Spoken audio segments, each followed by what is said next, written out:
United USA 2020 and beyond. I think all of us know that something isn't right. I think it's quite clear, quite obvious.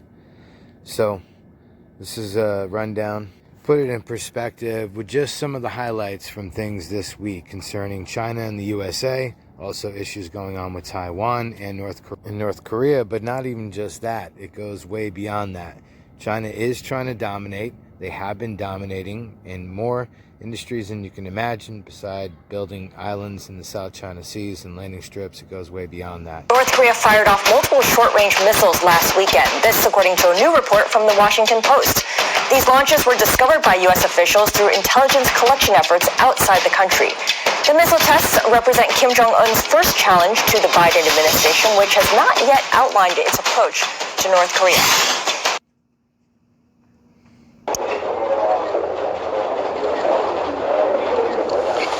Good afternoon, and welcome. What is going on here? What's this all about? On behalf of National Security Advisor Sullivan and myself, I want to welcome Director Yang, State Councilor Wong, to Alaska, and thank you very much for making the journey to meet with us. I've just returned myself from meetings with Secretary of Defense Austin and our counterparts in Japan and the Republic of Korea, two of our nation's closest allies.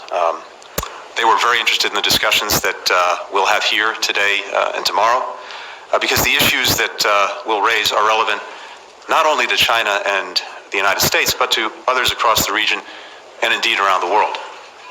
Today, we'll have an opportunity to discuss key priorities, both domestic and global, so that China can better understand our administration's intentions and approach.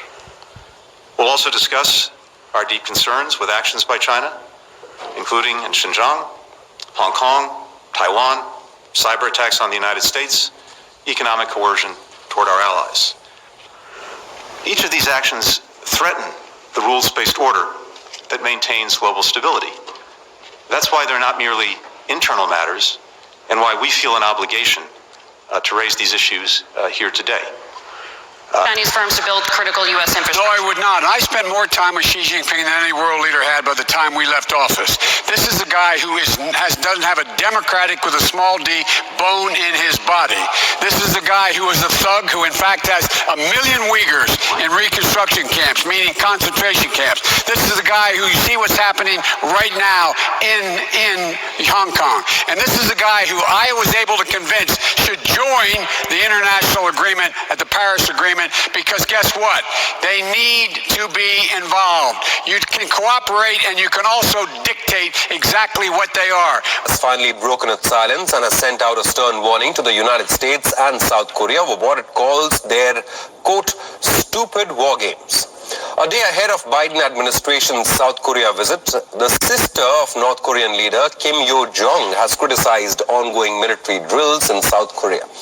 North Korea has sent out a stern warning against, quote, causing a stink if it wants peace.